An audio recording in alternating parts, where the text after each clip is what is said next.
Pour votre prochain séjour en famille ou entre amis, le domaine du Berceau de Moïse vous accueille. Situé dans un lieu calme et une végétation luxuriante, le Berceau de Moïse vous propose des appartements tout confort, du T2 au T4, climatisés avec une magnifique terrasse. La détente est assurée autour de sa piscine et de son jacuzzi. Réservation au 05 90 81 64 28 ou au 06 43 87 30 15. Possibilité de privatiser le domaine pour vos événements familiaux et professionnels.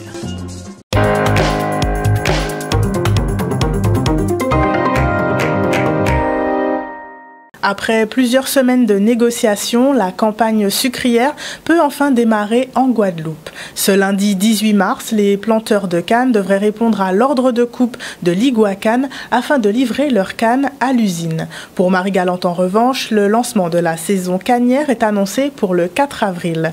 Cela fait suite à un accord trouvé entre les agriculteurs et l'usine Gardel du Moule après négociation de la rémunération des planteurs.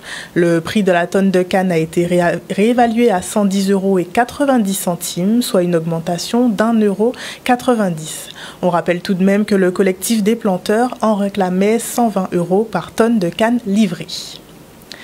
Grève au sein des laboratoires de biologie médicale Biopôle Antilles Innovi. Les représentants syndicaux du groupe ont déposé un préavis de grève nationale pour 24 heures ce vendredi 15 mars.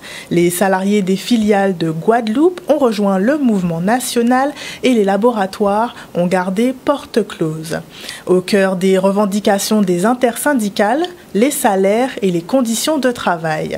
Ils n'ont pour l'heure pas obtenu de réponse favorable. Un reportage de Solène Fèvre. Aujourd'hui, nous avons rejoint l'appel à la grève nationale qui unit tous les laboratoires de métropole. Nous avons profité, le groupe Innovi, de ce moment pour pouvoir aussi manifester et revendiquer nous avons les mêmes revendications, les mêmes droits que ceux de la métropole, voire plus. Donc nous, on revendique de meilleures conditions de travail et aussi une augmentation de la grille des salaires. On aimerait aussi, par rapport à Innovi, que le partage des profits soit fait avec l'ensemble des salariés par rapport au groupe Innovi. Nous demandons aussi qu'il y ait plus au niveau des conditions de travail, que les congés soient remplacés, que les maladies soient remplacées, qu'il y ait moins de pression sur les sites. Innovi a invité tous les délégués syndicaux des filiales. Et c'était le 5 mars où ils devaient aller discuter justement par rapport aux revendications de la grille de la convention collective et des conditions de travail. Et on a eu le retour de la métropole où on n'a pas eu de réponse concrète, ce qui a fait qu'aujourd'hui, toutes les filiales du groupe Innovi sont en grève. Nous, au niveau du CSE, on a une réunion le mardi 19. Donc là, on va pouvoir justement utiliser la mobilisation qui s'est faite aujourd'hui pour pouvoir faire remonter toutes les revendications et les réclamations des salariés. La région Guadeloupe était en visite de terrain à Marie-Galante. Ce matin, les maires de l'île ont reçu la délégation régionale lors d'une réunion de réflexion et d'action sur les besoins et projets à venir des communes. Le président Harry Chalus et ses élus sont allés constater la concrétisation des projets accompagnés par la région, parmi lesquels figurent les travaux du lycée Hyacinthe Bastaro à Grandbourg. Un reportage de Michel Depape. Cette réunion à la mairie de Saint-Louis-de-Marie, qui est le maire, voir un peu les travaux qui sont faits, ce qu'il y a à faire encore, parce que nous avions fait la région à domicile ici avec le maire, où nous avions prévu certaines choses qui ont été réalisées sur des routes, sur des aires de jeu et d'autres demandes du maire. Et aujourd'hui, nous avons fait le tour un peu des projets et ce que nous aurons à faire encore. Et donc à 80%, je dirais, nous lui avons répondu avec satisfaction. Il est vraiment très content et M. Pelage aura à charge de suivre un peu ces chantiers, surtout que nous avons beaucoup fait à Capesterre, à Grandbourg et moins à Saint-Louis. Et nous avons dit effectivement, cette année 2024, nous allons mettre le paquet. La région tient une commission permanente sur le territoire de Saint-Louis, Hein.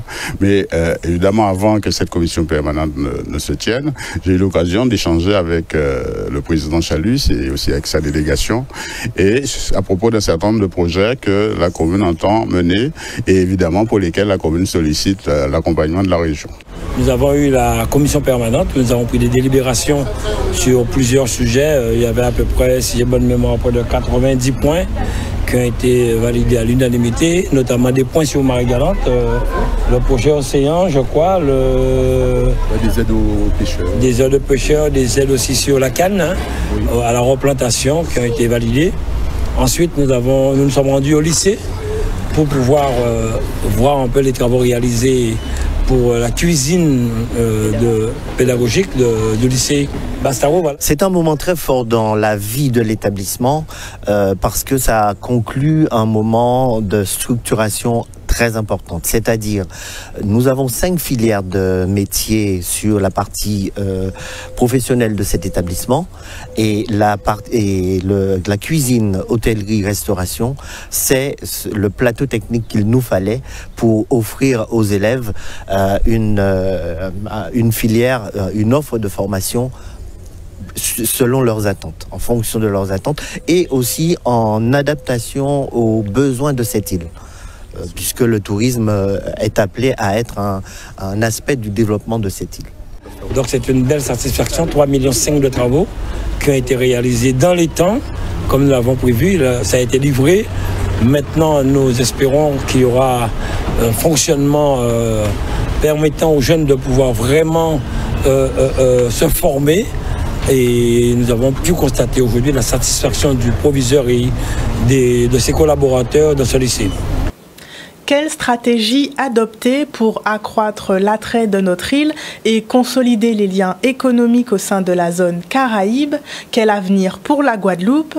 Plusieurs questions à l'ordre de la conférence organisée hier à Sainte-Anne par l'UDE-MEDEF en collaboration avec la CCI des îles de Guadeloupe. À l'occasion de la visite officielle de la ministre déléguée en charge des Outre-mer, Marie Guévenoux, les acteurs du monde socio-économique se sont rassemblés pour réfléchir au développement de notre territoire. Loane Duhamel. Ce matin, nous avons fait un tour de table, je dirais, pour pouvoir répertorier les difficultés que rencontre la Guadeloupe en ce moment. Les problèmes de la sécurité, des investissements qui se terminent et on ne voit pas l'arrivée de d'autres, etc.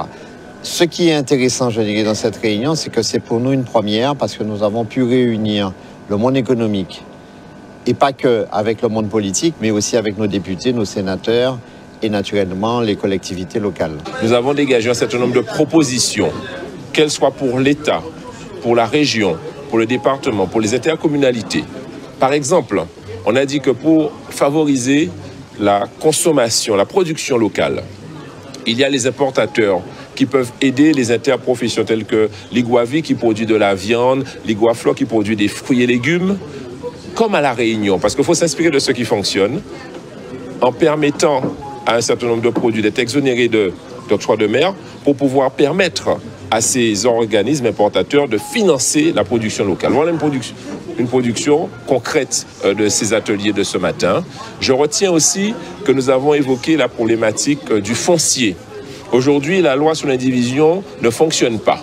Et on sait que l'État a su permettre des titres, l'attribution de titres, à ceux qui étaient dans l'indivision depuis des décennies. Il l'a fait à Mayotte. S'il l'a fait à Mayotte, il peut faire en Guadeloupe. Et donc nous demandons aussi à ce que l'État puisse faire cela. Ce qui est ressorti, c'est qu'il faut qu'on se revoie vite et que tous les projets que nous pouvons faire ensemble, nous devons les porter ensemble. Et surtout y réfléchir, parce que souvent on est en phase, mais on ne se le dit pas et chacun fait dans son coin, ce qui n'est pas normal. Le retour des forces vives, le retour des jeunes, l'emploi des jeunes dans les entreprises où on doit recruter au plus haut niveau des cadres locaux qu'assemblons-nous, eh bien voilà ce qui a été évoqué. Alors maintenant, ce que nous allons faire, c'est que nous allons rédiger des propositions, un livre de propositions qui permettra à l'État de comprendre, parce que la ministre est venue, elle a dit qu'elle n'a pas de feuille de route, vraiment, de lui proposer des feuilles de route. Eh bien, nous avons une feuille de route en tant que Guadeloupéens qui décide dans l'intérêt du pays, et donc pour les mises en œuvre le plus rapidement possible. Un lien de proximité entre la population et la police est-il possible en Guadeloupe? C'est en tout cas ce que veut montrer l'association Jeunesse et Police pour la protection et la prévention qui souhaite recréer une relation de confiance entre les deux parties. Aujourd'hui, dans la ville du Gosier, une journée de rencontres et d'échanges avec les forces de l'ordre était organisée dans le cadre du dispositif Prox. Un reportage de Maxime Morel. Le dispositif Prox, c'est quoi? C'est un village que l'on installe sur une journée en co-organisation avec une commune. Un village de rapprochement police-population. Ce type d'initiative, c'est noble et ça crée une très très grande proximité entre nous, en tant qu'association, donc la J3P, donc la police nationale, et la population. Toujours créer ce petit lien qui permet justement de faire avancer les choses, d'établir un dialogue et des échanges qui sont toujours constructifs. La police, elle est là pour aider les gens. Donc souvent, quand il y a des personnes qui s'éloignent un petit peu de nous, c'est plus par incompréhension. Donc des journées comme ça, ça nous permet de leur expliquer notre métier. Et puis, bien souvent, on fait tomber les stéréotypes, on fait tomber les a priori. Et voilà, c'est le but qui, en général, est réussi sur une journée comme ça. Ce parcours, c'est pour sensibiliser un petit peu à ce qui se fait pour accéder, en fait, à la fonction de policier. Donc, il y a un parcours pro qui est mis en place, mais qui n'est pas du tout celui-ci. Là, c'est vraiment pour sensibiliser, donner un avant-goût, quelque part. Il faut que les jeunes, en tout cas, puisque là, notre population, c'est plus les jeunes, comprennent que le policier qui leur court après, il est bon physiquement. Donc le sport a son importance en fait dans l'activité police et qu'en dehors du fait d'être bon physiquement, on voit en fait qu'il y a une surcharge qui est mise par-dessus. On a les armes, on a les gilets, on a les casques, donc c'est un poids supplémentaire. Regardez, aujourd'hui je suis motard, mais aujourd'hui je suis en voiture, je suis donc véhiculé et regardez mes équipements, j'ai une arme sur moi, j'ai des menottes, j'ai un bâton télescopique, j'ai mon gilet pare-balles. C'est conséquent. Mais en général, les motocyclistes, nous sommes vraiment affublés de pas mal de matériel. Nous avons le casque, nous avons bien sûr le blouson avec airbag, nous avons le gilet pare-balles et bien sûr les gants, les bottes, les pantalons, les armes. Des fois, on peut dire que ça peut monter peut-être jusqu'à 10 kilos d'équipement. Cette année, la fête du crabe a 32 ans et plus de 20 000 visiteurs sont attendus du 22 au 31 mars à Morne-à-l'Eau. 10 jours pendant lesquels le crabe sera mis à l'honneur après 3 jours de compétition autour de ce mets pour la 12e édition du concours culinaire Bocaux d'Or. Ce matin, les organisateurs ont présenté les enjeux de la compétition gastronomique. Amateurs, apprentis et professionnels s'affronteront par catégorie du 18 au 21 mars lors de la compétition qui aura lieu à l'Urma de Saint-Claude. Un reportage de Charlie Dagonia. On a effectivement introduit cette possibilité de capter la tradition, de la transformer. Parce que quand on veut garder quelque chose, il faut prendre l'essentiel. Quand Admiralty chante l'oison, eh bien, ça rappelle aux gens qu'il y a une tradition et que l'oison existait. Donc les jeunes vont se saisir finalement de ces recettes traditionnelles, vont les transformer pour mieux les garder. C'est ça l'intérêt de ce concours. Et puis les entourer de personnes lumineuses, dont j'ai parlé tout à l'heure, la chef Babette de Rosière, le président Théophile, toutes ces personnes-là qui entourent les jeunes, leur donner le sentiment, développer l'estime de soi. C'est le problème de nos petits Guadeloupéens. Nous pas croire dans nous et nous pas croire dans eux. Donc 32 ans, nous, ça fait 2 ans, c'est la 2e année que nous nous joignons à cette manifestation et nous avons voulu donner un petit peu plus de relief à la manifestation parce que c'était une manifestation populaire à Morne-à-l'Eau sur la place Géantier-Archimède. Maintenant, avec ce concours, jeunes amateurs professionnels, nous donnons une dimension un peu plus professionnalisée, une dimension un peu plus de recherche et culturelle, j'allais dire. Et avec ça, nous donnons aussi un peu, je pense, nous faisons monter en qualité, en gamme, la manifestation dans sa globalité. Je vais être très surprise par les jeunes parce qu'ils ont de l'ambition et je pense qu'ils ont aussi des idées pour nous faire rêver. J'ai envie d'être d'être surprise, d'être, je sais pas, moi, je pense que on aura beaucoup de surprises agréables avec ces jeunes. Parce qu'il y a vraiment beaucoup de talent ici. Ils ont du talent. Les jeunes ici ont beaucoup de talent. Quand je vois ce que les jeunes font en cuisine, je me dis, mais c'est complètement ridicule de les faire venir en cours pour leur permettre de faire des fraisiers alors qu'il y a des manguiers ici. Nous avons trop de produits ici pour faire ce qu'on a fait n'importe quoi. Et je valorise les produits du fruit. Ben, n'hésitez pas. Moi, je vais peut-être concourir cette année. Qui sait, on ne sait pas, encore une fois. Mais n'hésitez pas. Et puis, c'est important de se confronter un peu à d'autres chefs, même entre lauréats. C'est important pour savoir, voilà, lui, il a fait ça, putain, c'était bien, comment je peux faire ça, comment il fait ça, moi j'ai fait ça, ça lui a plu, enfin voilà. Donc n'hésitez pas à vous inscrire. Ça fait toujours un moment de partage et de transmission et c'est super intéressant. Ce soir, nous recevons sur notre plateau Monsieur Émile Romney, architecte urbaniste et auteur de la proposition individuelle et collective pour la Guadeloupe, 1000 cases sauvées pour 1000 familles en case. Bonsoir Monsieur Romney. Oui, bonsoir. Merci d'être présent ce soir sur notre plateau. Alors vous avez fait un constat qui est saisissant et qui d'ailleurs fait l'objet de votre lettre ouverte, celui de la multiplication des cases laissées à l'abandon dans les différentes communes de notre île. Justement, à travers ce projet, vous souhaitez répondre à la demande pressante de logement en Guadeloupe en restaurant ces cases. Comment est-ce que cela serait-il possible et qu'est-ce que cela apporterait à notre île? En fait, ce constat, je ne suis pas le seul à le faire. Je pense que tout le monde en Guadeloupe, quand on circule, quand on traverse les bourgs, quand on traverse les campagnes, tout le monde est sensibilisé par la perte des cases. Et la difficulté, justement, c'est de savoir comment est-ce qu'on peut faire, justement, pour sauver ce patrimoine, parce que, en plus, c'est un patrimoine qui est en bois, qui s'abîme très rapidement, et puis au fur et à mesure, ces cases disparaissent.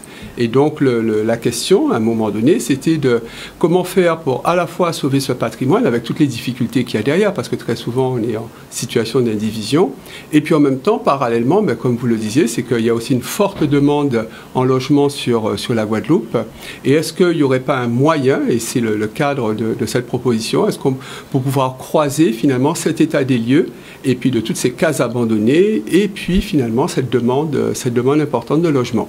Très bien. Donc votre constat, effectivement, votre réflexion a mené à l'objet 1000 cases sauvées pour 1000 familles en case. Comment est-ce que ce projet pourrait se concrétiser? Alors, en fait, 1000, pourquoi 1000? C'est parti d'un constat, je dirais, simple. C'est qu'il y a 32 communes en Guadeloupe. Et si chaque commune fait un recensement environ de 30 cases, de 32 cases, 30 x 30, 32 x 32, ça fait à peu près 1000 cases. Et ça, c'est un premier chiffre, je dirais, qui est assez simple à retenir. Et ensuite, 32 cases, c'est pas non plus un nombre trop important. Et donc, justement, l'idée, c'était de mobiliser finalement l'ensemble du territoire de la Guadeloupe et au travers des élus, bien sûr, au travers des institutions, et de voir comment est-ce qu'on pourrait justement mettre en place ce programme avec l'ensemble des partenaires, qu'ils soient institutionnels, que ce soit les collectivités, que ce soit aussi la population, puisque ce patrimoine, il est très souvent dans le domaine privé. Et donc, comment est-ce qu'on pourrait mettre justement tous ces acteurs en place pour à la fois sauver ce patrimoine-là, qui est quand même une identité forte de la Guadeloupe, et quand on est architecte et pas seulement architecte, simplement quand on est guadeloupéen, on est sensible à ça. C'est un peu dommage de perdre tout ça. Et puis en même temps, comment est-ce que ceux qui ont la force de décision et aussi en même temps la capacité financière peuvent justement abonder et croiser cet ensemble-là pour pouvoir aboutir au résultat. Très bien. Et justement, comment pensez-vous que ce projet puisse permettre de sauver le patrimoine, mais aussi de le conserver d'une certaine manière et de garder l'âme des cases? Comment est-ce que ce serait possible? En tout cas, le vœu et la proposition qui est faite ici, c'est de dire qu'il ne s'agira pas seulement de réparer les cases, c'est véritablement de se placer dans un cadre de restauration.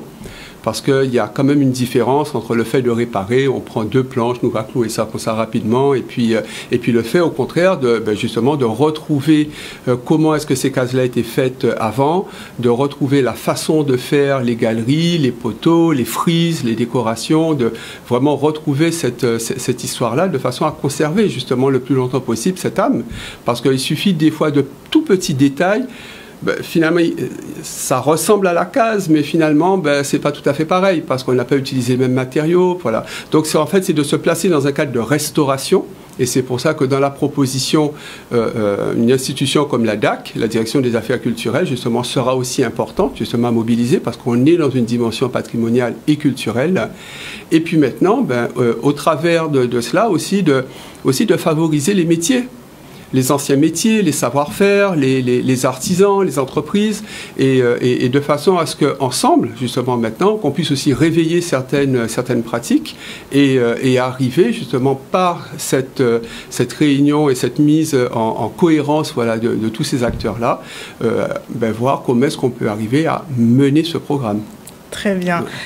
Où est-ce que les téléspectateurs peuvent retrouver votre lettre ouverte, la lire pour en comprendre aussi les différents enjeux?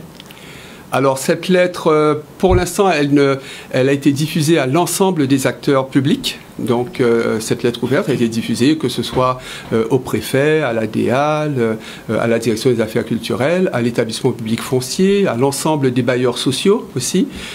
Donc je dirais de façon assez large. Elle a fait aussi l'objet d'une publication au France Antilles, donc il y a de cela 1 ou 2 jours. Et donc, elle était ouverte, justement, c'est une lettre ouverte à l'ensemble de la population. Et puis là, maintenant, elle va être mise, puisque dans cette gradation, justement, c'était aussi d'interpeller ceux qui vont être acteurs, justement, de cela. Et donc, ensuite, elle va être diffusée, là, maintenant, je dirais, au maximum sur les réseaux pour qu'on puisse, justement, avoir accès le plus rapidement possible, le plus largement possible, et pouvoir, justement, mettre ensemble les énergies qui voudront participer de ce projet. Très bien. Eh bien, je vous remercie, Monsieur Romney, pour toutes ces informations. Merci beaucoup. Je vous en prie, merci. L'exposition collective Gravide est actuellement à Petit-Bourg dans le cadre du festival Cris de femmes. Jusqu'au 31 mars, 15 artistes sont mis à l'honneur à travers leurs œuvres qui célèbrent les femmes et abordent les questions de la gestation, qu'elles soient féminines ou intellectuelles. Le vernissage de l'exposition a eu lieu hier soir à Petit-Bourg. Les images de Vianney Valverde. Nous sommes à la galerie Émergence Art, qui est donc à l'entrée du domaine de Vallombreuse. Le thème Gravide, cette année, je trouvais intéressant d'utiliser donc un mot qui est utilisé exclusivement pour les femmes, pour les femelles, puisqu'on l'utilise à la fois pour les femmes, les humaines, mais aussi les plantes, mais aussi les animaux. Et donc de partir de la féminité, donc d'être d'un mot femelle, pour aborder des questions plus universelles. Ce que je trouve qui est très intéressant, c'est que déjà on a 15 artistes, donc on a 15 individus et on a 15 regards différents, dont 3 hommes, puisque sur les 15 artistes, il y a 3 hommes, donc 12 femmes. Et chacun a abordé ce sujet ou cette thématique par rapport à son histoire, par rapport à son vécu, ou peut-être aussi par rapport à des causes qu'ils veulent défendre, puisque on est quelques jours seulement après le 8 mars, qui est la journée internationale du droit des femmes, et qu'on oublie souvent que les femmes ont des droits comme les hommes. Gravide, c'est tout ce qui est autour de la fonction maternelle, donc c'est le fait d'être enceinte en fait. Et moi j'ai choisi de le représenter à travers des vagins, voilà, qui ont chacun un thème et qui sont représentés de façon cartoonesque presque. Et voilà, j'étais très inspirée par le thème et je suis très contente de l'avoir réalisé comme ça. Les gens sont très surpris de voir des vagins comme ça exposés dans des tableaux. C'est vrai que ça suscite beaucoup de questionnements et moi j'essaye d'y répondre, mais les gens sont choqués un peu. Et peut-être que certaines personnes ne changeront pas d'avis, mais auront un autre regard quand on entend parler de ces thématiques dans les faits divers ou dans les faits de violence ou dans les condamnations ou dans les tribunaux. Pour une fois, l'universel ne partira pas du masculin, mais du féminin. Et donc, on a invité des artistes, des hommes, des femmes, etc., à aborder cette question de la gravidité, c'est-à-dire la gestation. Parce qu'on peut, effectivement, en tant que femme, on parle souvent de la maternité, mais au-delà de la maternité, on peut parler de la paternité, on peut parler de la paternité d'une idée, on peut parler de la gestation d'une idée, on peut parler de l'incubation d'un projet. Donc, voilà, l'idée, c'était vraiment d'élargir le propos à partir du féminin et du coup d'amener ces artistes à créer l'universel. L'idée c'est de mettre en avant des choses qu'on voit jamais et des choses que nous femmes on ne voit même pas en fait, si ce n'est à travers un miroir, et là l'idée c'est de les représenter à la vue de tous. Voilà. Et je suis très contente de participer, je vois que mes œuvres plaisent beaucoup, font réagir, ça me fait très plaisir. La fièvre des Jeux Olympiques 2024 s'empare aussi des plus jeunes. Aux Abîmes, la semaine olympique s'est achevée aujourd'hui dans la joie et la bonne humeur. Les élèves abîmiens ont pu profiter d'une dernière journée d'entraînement à l'image des champions des JO. Solène Fèvre. Aujourd'hui, c'est la clôture de notre semaine olympique. Donc, nous savons tous que les Jeux olympiques cette année, c'est en France. Donc, dans notre bassin, on a organisé une semaine olympique donc, qui a commencé dès lundi. Et aujourd'hui, c'est la clôture. Donc, nous avons quelques jeux. Et après, les enfants vont défiler. Voilà l'une des belles occasions aujourd'hui de mettre en valeur ce label-là avec plus de 1500 enfants rassemblés au Stade des Abîmes. Ce qui n'est pas une première, mais qui est quand même une journée assez intéressante puisque il est important que ces enfants-là goûtent à l'activité sportive, donc aux efforts, mais également aux valeurs que sont le respect, le fair play, le courage, etc. J'aime bien le sport. C'est mon truc habituel. On fait du basket, on fait des exercices, des ateliers. Et voilà. Et comment ça se passe? Ça se passe très bien. On a une maîtresse qui fait des activités et toutes les jeux qu'on a vus, c'était bien. L'important pour nous, c'est que les enfants soient contents. Et ils sont contents et c'est important maintenant que les enfants pratiquent une activité sportive. Donc ça leur permet de découvrir des jeux qu'ils n'ont pas l'habitude de rencontrer tout le temps. Et voilà, vous voyez, c'est dans la joie et la bonne humeur.